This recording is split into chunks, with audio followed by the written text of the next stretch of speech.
وعلى آله الطيبين الطاهرين وأصحابه الغر الميامين أما بعد.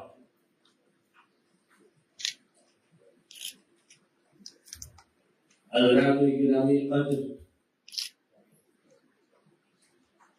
اور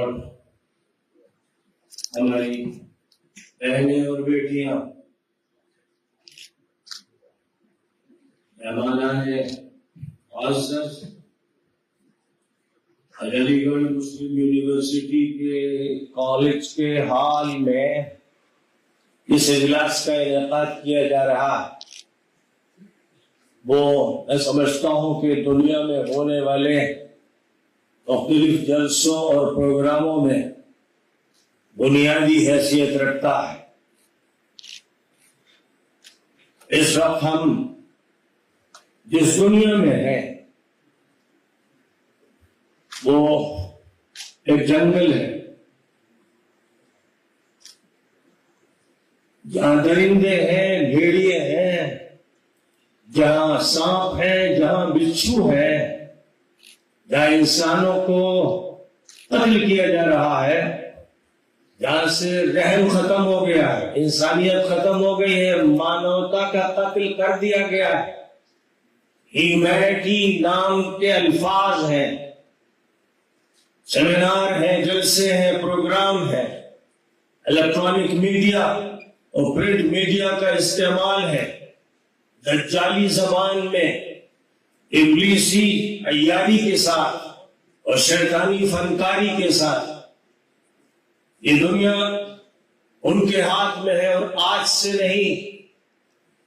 کئی سو سال سے ان کے ہاتھ میں ہے، جنہوں نے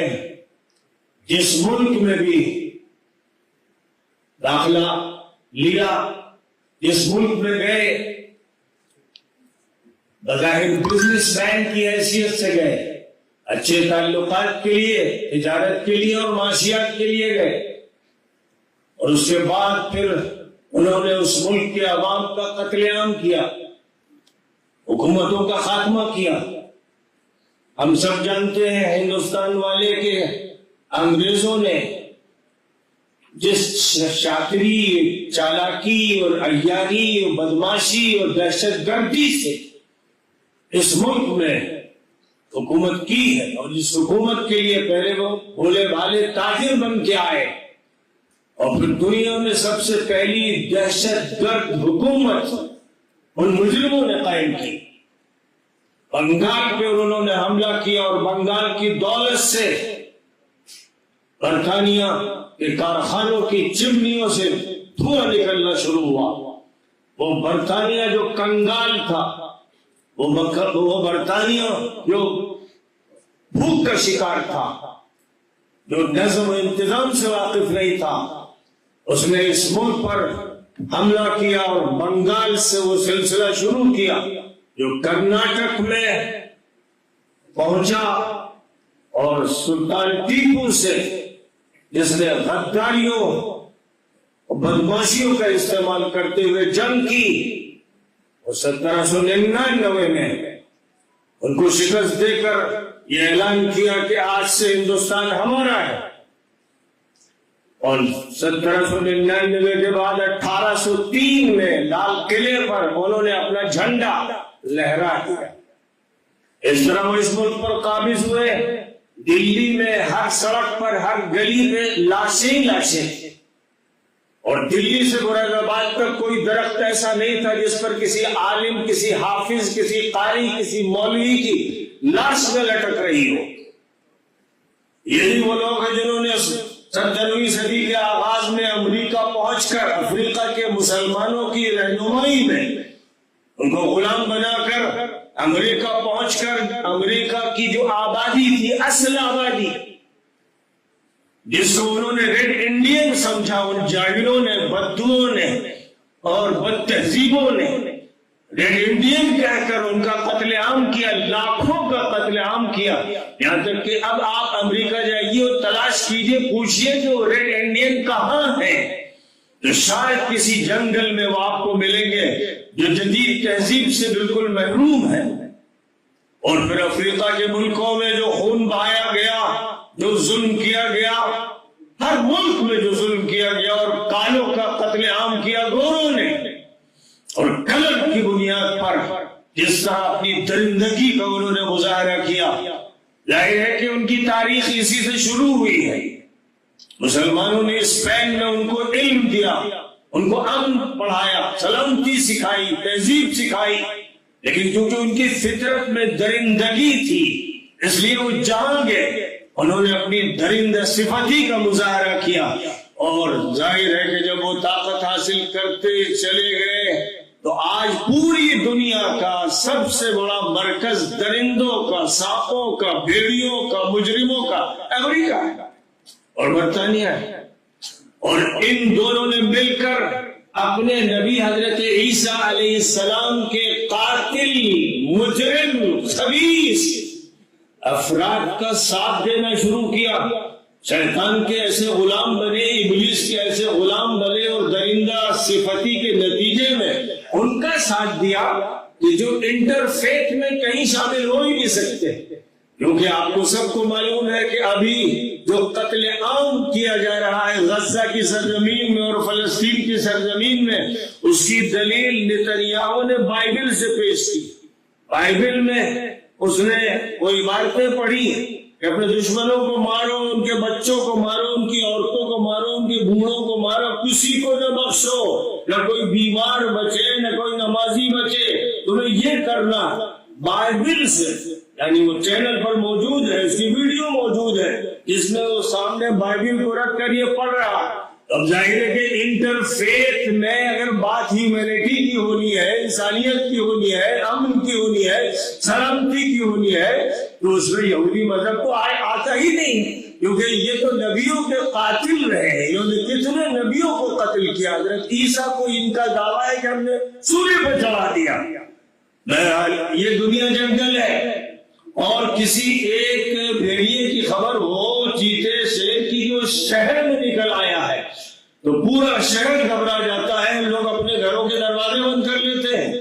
کہ کسی طرح سے اس کو پکڑا جائے اور مارا جائے تاکہ پھر امن واپس آئے۔ تو جہاں صورتحال یہ ہو کہ دنیا کی جو سپر پاور ہے وہ اس وقت جنگل کے درندوں کے ہاتھ میں ہو، جن کے یہاں انسانیت ختم ہو چکی ہے، جو بدماش و مجرم اور خبیث ہے، یعنی اب جو اینگلیکن عیسائی کہلاتے ہیں، افسوس ہے کہ وہ بھی صہیونیوں کی شکل میں دنیا کے سامنے ہے، اور آج پوری دنیا دیکھ رہی، بچوں کی لاشوں کو دیکھ رہی ہے، عورتوں کے چتھڑوں کو دیکھ رہی ہے۔ آج پوری دنیا اس بدماشی کو دیکھ رہی ہے کہ پورے یورپ میں جس قوم کو بار بار مارا گیا، نکالا گیا، دردرایا گیا، اس کو دھیرے دھیرے دنیا کے مجرموں نے اور درندوں نے عربوں کے بیچ میں لا کر بسایا کہ اب اس کے ذریعے سے خنجر گھونپنا ہے اور مقدس مسجد کو چھیننا ہے اور اس کی بد تہذیبی کرنی ہے اور گستاخی نبیوں سے کرنی ہے اور اللہ کے ولیوں سے کرنی ہے۔ ایسے جنگل میں، درندوں کی ایسی دنیا میں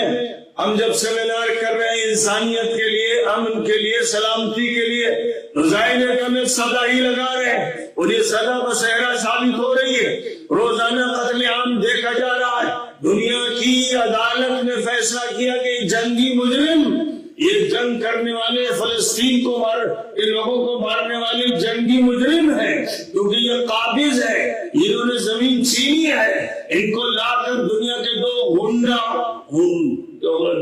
گنڈا حکومتوں نے ان کو بسایا ہے۔ بلفور ایک گنڈا اور مجرم تھا جس نے 1917 میں فلسطین کی سرزمین کو، ان دنیا کے مردودوں کو جن کو قرآن ملعون کہتا ہے، ان کو قرآن مغضوب علیہم کہتا ہے، ان کو قرآن بندروں اور سوروں کی اولاد کہتا ہے، ان کو دو مجرموں نے، برطانیہ اور امریکہ نے بسایا، یعنی ایک گھر چھینا، گھر کی عورتوں کو نکالا، بوڑھوں کو نکالا اور اس گھر کو دوسروں کے حوالے کیا، جن کے حوالے کیا پھر انہوں نے اس گھر کے آس پاس گھروں کے افراد کو مارنا شروع کیا، نکالنا شروع کیا، قتل کرنا شروع کیا، ہزاروں کا قتل، لاکھوں کو اپنے علاقے سے، اپنے مکانوں سے اور محلوں سے نکالا۔ یاد رکھیں، لوگ یاد کرتے کہ جس طرح آپ ایک لائے تو پوری پولیس لگا دیتے ہیں کہ کسی نہ کسی طرح اس کو مارا جائے ورنہ انسانوں کا امن ختم ہو جائے گا۔ تو دنیا کو جاننا چاہیے جس طرح ہم نے ایک لمبی لڑائی 1803 سے انگریزوں کے خلاف لڑی اور بہرحال بڑی قربانیوں کے بعد ان مجرموں کو اس ملک سے نکالا، اب ضرورت ہے کہ پوری دنیا سے اس نظام کا خاتمہ کیا جائے۔ لیگ آف نیشن پہلے قائم کی تھی انہی مجرموں نے، پھر یونائٹڈ نیشن قائم کی مجرموں نے، اور یونائٹڈ نیشن جن مجرموں نے قائم کی انہوں نے اس کی ہر بات کو رد کیا۔ دنیا کے 5 ملکوں کو شیطانوں نے، ابلیسوں نے ویٹو پاور دی، جس کا مطلب یہ ہے کہ انسانیت کی جب بات آئے اس کو دبا دینا ہے، جب درندوں کی بات آئے اس کو تقویت پہنچانا ہے، اور پوری دنیا کو جنگل بنا کے رہنا ہے تاکہ یہ قیامت کے لیے تیار ہو جائے۔ دائرے کے اسلام جو اس لیے برپا ہوا کہ پوری دنیا میں خیر کو عام کرے، امن کو عام کرے۔ اسلام نام ہی ہے سلامتی دینے کا، سلم سے اسلام بنا ہے۔ سلم امن کو کہتے ہیں، سلامتی کو کہتے ہیں جس کے اندر امن ہے، سلامتی ہے، محبت ہے، پیار ہے، وہ مسلمان ہے، اور جس کے اندر یہ نہیں وہ مسلمان نہیں ہے۔ مسلمان ظالم کے خلاف اٹھتا ہے، حکم ہے اس کو نبی کا کہ ظالم کا ہاتھ پکڑو، مظلوم کی مدد کرو۔ اور میں آج کھل کر یہ بات کہتا ہوں کہ جس طرح آپ بیکٹیریا کو مارنے کے لیے دوائیں کھاتے ہیں، اینٹی بائیوٹک دوائیں کھاتے ہیں، اور آپ چھڑکاؤ کرتے ہیں مچھروں کو مارنے کے لیے، کھٹملوں کو مارنے کے لیے، ان کیڑوں کے لیے جو مضر ہے، اور آپ ہر سانپ کو مارتے ہیں، اس کے بچے کو مارتے ہیں، یہ آپ کرتے ہیں اور آپ جانتے ہیں کہ یہ انسانیت کی خدمت ہے۔ ایسی دنیا میں اس وقت درندگی کے جو بیکٹیریا پھیل گئے ہیں اور غالب آ رہے ہیں، مچھروں سے زندگی اجیرن ہو گئی ہے اور سونا مشکل ہے، آرام مشکل ہے، تو آپ چھڑکاؤ کیوں نہیں کرتے؟ ہندوستان والوں اور دنیا کے ہر ملک والوں، اے انسانوں، یہ ہمارے بھائی بیٹھے ہیں، یہ سب اس پر متفق ہے، پوری دنیا متفق ہے۔ ان کیڑوں کو، ان کاٹنے والے جانوروں کو، ان سانپوں کو دنیا سے ختم کرنا ضروری ہے۔ جب تک یہ لوگ ختم نہیں ہوں گے اور جب تک دنیا ان سے پاک نہیں ہوگی، پوری دنیا، اور جب تک یونائٹڈ نیشن آرگنائزیشن کی موت نہیں ہوگی اور اس پر فاتحہ نہیں پڑھی جائے گی، یاد رکھیے کہ اس وقت تک کچھ ہونے والا نہیں۔ بہرحال بات یہ ہے کہ اسلام نے تو جو بھی کہا، اعدلوا هو اقرب للتقوى، عدل کرو، انصاف کرو۔ فرمایا کونوا قوامین بالقسط شہداء للہ، سچائی کی بات، عدل کی بات کرو، اللہ کو سامنے رکھ کر گواہی دو۔ ایشور ایک ہے، مالک ایک ہے، اور سناتن دھرم بھی وہی کہتا ہے جو اسلام کہتا ہے۔ اگر سناتن دھرم صحیح معنی میں رہے اور اسلام ہو اور کرسچینٹی ہو، حضرت عیسیٰ علیہ السلام کی تعلیمات ہو، گرو نانک کی تعلیمات ہو، بدھا کی تعلیمات ہو، تو اس پورے ملک میں امن رہے گا، ہر جگہ امن رہے گا، نہ ماب لنچنگ ہوگی، نہ غلط فیصلے ہوں گے، نہ اللہ کی عبادت کی جگہ توڑی جائیں گی، نہ بلڈوزر کا استعمال ہوگا۔ جو بھی کرتے ہیں، جو بھی بائی پاس کرتے ہیں کانسٹیٹیوشن کو، لاس کو، جو بھی بائی پاس کرتے ہیں مانوتا کو، وہ مجرم ہے، وہ درندے ہیں۔ یاد رکھیے پوری دنیا کو ان سے پاک کرنا ہے۔ وقت کم ہے، میں بہت زیادہ ظاہر کے وقت نہیں دے سکتا، مجھے اپنے وقت کی پابندی کرنی ہے، لیکن اسی کے ساتھ ساتھ مجھے دنیا کے تمام مسلمانوں کو بتانا ہے، یاد رکھو، سن لو، جو اپنے کو سنی کہتے ہو، عالم اسلام کی قیادت اس وقت ایران کے ہاتھ میں ہے۔ سن لو کہ قیادت رسول اللہ کے پاس تھی، قیادت حزب اللہ کی ہے، قیادت انصار اللہ کی ہے، قیادت حماس کی ہے، قیادت الجہاد الاسلامی کی ہے، قیادت عز الدین قسام کی ہے۔ یاد رکھیے کہ نبی پاک علیہ السلام نے فرمایا تھا جو مسجد اقصی کی حفاظت کے لیے قربانیاں دیں گے اور اس کی حفاظت کے لیے اور فلسطین کی آزادی کے لیے لگے رہیں گے، نبی پاک علیہ السلام کی صحیح حدیث میں فرمایا کہ پوری دنیا میں وہی حق پر ہوں گے، وہی حق پر ہوں گے۔ اور جو اپنے کو سنی کہتے ہیں اور اسرائیل سے اور صہیونیوں سے اور درندوں سے دوستیاں کرتے ہیں، وہ اسلام سے خارج ہے، وہ مجرم ہے، وہ خبیث ہے۔ یاد رکھیے، اس سبق کو فراموش کبھی مت کیجیے گا۔ جو بھی اپنے کو شیعت اور سنیت میں تقسیم کرتے ہیں وہ قرآن کی نظر میں مجرم ہے۔ قرآن کہتا ہے ان الدین عند اللہ الاسلام، دین اللہ کے نزدیک اسلام ہے، اور وہ کہتا ہے هو سماکم المسلمین، اللہ نے تمہارا نام مسلم رکھا۔ مسلم وہ ہوتا ہے جو سرنڈر ہوتا ہے ایشور کے سامنے، اللہ کے سامنے، لارڈ کے سامنے، جو بات مانتا ہے اپنے خالق کی، اپنے مالک کی، اپنے حاکم کی، یعنی اللہ کی، ایشور کی، لارڈ کی، وہ ہے جو صحیح معنی میں مسلم ہے۔ اس لیے کوئی شیعہ نہیں، سنی نہیں، بریلوی نہیں، دیوبندی نہیں، مقلد نہیں، غیر مقلد نہیں، یہ نام چیزوں نے رکھے اور جس طرح فرقوں میں لوگوں کو بانٹا، یہ تاریخی جرم تھا۔ اب اس جرم کے خاتمے کا دور آ گیا ہے۔ ہم سب وہاں بیٹھے ہیں، ایک قوم سے ہیں، اسلام سے تعلق رکھتے ہیں، اللہ سے تعلق رکھتے ہیں، نبی سے تعلق رکھتے ہیں، ہم اہل بیت سے تعلق رکھتے ہیں، صحابہ کرام سے تعلق رکھتے ہیں۔ ہماری پہچان جو ہے وہ واضح ہونی چاہیے۔